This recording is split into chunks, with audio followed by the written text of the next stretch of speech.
आपको बता दूं, इंडियन आर्मी का ईथॉस वेबसाइट पे अवेलेबल है, indianarmy.nic.in पर लॉगिन कर लीजिए और उसमें लिखा हुआ है कि फेयरनेस भी है यहां पर और non discrimination. Indian army does not discriminate on account of caste, creed or religion. A soldier is a soldier first and anything else is later.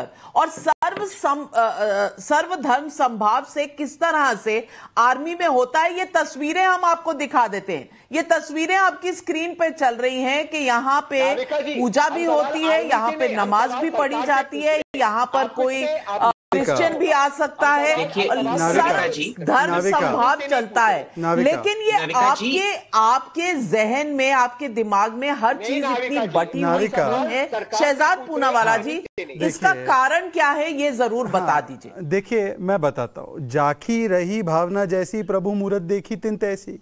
जिनके मन में हमेशा डिवाइड एंड रूल की भावना हो, जिनका काम ही बांटना हो हर चीज पर, तो वो तो वही देखेंगे। मेरे 2-3 सवाल है। देखिए, एक की पीछे बुक शेल्फ है खाली, दूसरा है मुद्दों की कंगाली और तीसरा है झूठों की थाली।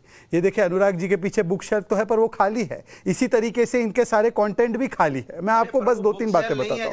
अरे जरा सुन लीजिए, अब सुन लीजिए भाई, अरे सुन लीजिए, कृपया व्यवधान ना करे। और मैंने जो शब्द बोले वो एक्सपंज की श्रेणी में नहीं है।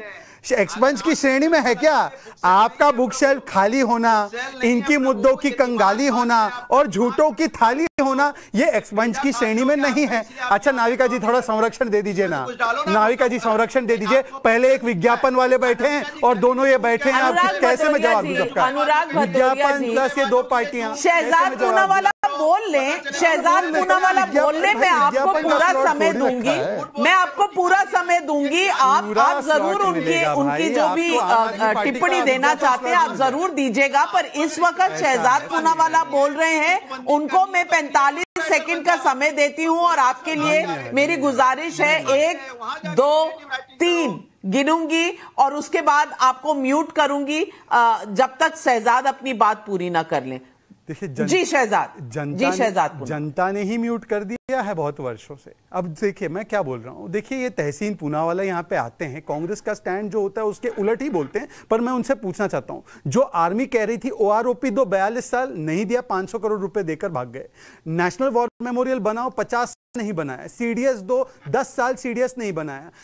बुलेट प्रूफ जैकेट दो, 9 साल बुलेट प्रूफ जैकेट नहीं दिया। रफाल चाहिए, रफाल नहीं दिया। LAC पर इंफ्रास्ट्रक्चर बनाओ तो AK एंटनी खड़े होकर बोले मैं नहीं बनाऊंगा, ये हमारी नीति है। आज वो तहसीन पूनावाला ये बता रहे हैं कि आर्मी के लिए सबसे बेस्ट रिक्रूटमेंट पॉलिसी क्या होगी, जबकि आर्मी या आर्म फोर्सेस की कोई रिकमेंडेशन अगर उनके पास हो कि उन्होंने ये बोला है सरकार से कि क्योंकि अब अग्निपथ की व्यवस्था है तो हमें ये तब्दीली करनी है। भाई, ये तहसीन पूनावाला हुए ही ये सड़क का गुंडा कहने वाले आर्मी को, ये आर्म फोर्सेस को लगातार गाली देने वाले, डोकलाम क्राइसिस में धोखा देने वाले, ये पुलवामा का दोष भारत पर डालने वाले, सर्जिकल स्ट्राइक का प्रूफ मांगने वाले, ये आर्म फोर्सेस को बताएंगे उनके लिए क्या बेहतर है। और जब वो खुद करे तो चमत्कार, दूसरे करे तो वो गुनेगार।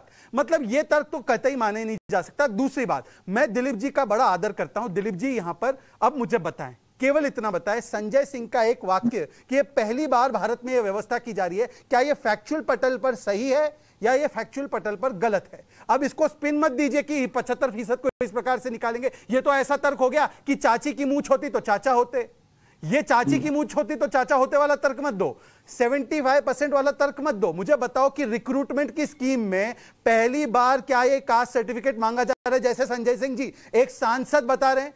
अगर ये गलत बात है तो उन पर क्या कार्रवाई होगी? या ये वही वाली नीति है जो सर्जिकल स्ट्राइक पर केजरीवाल जी ने सवाल उठाया था, जो पुलवामा का दोष भारत पर डाला था?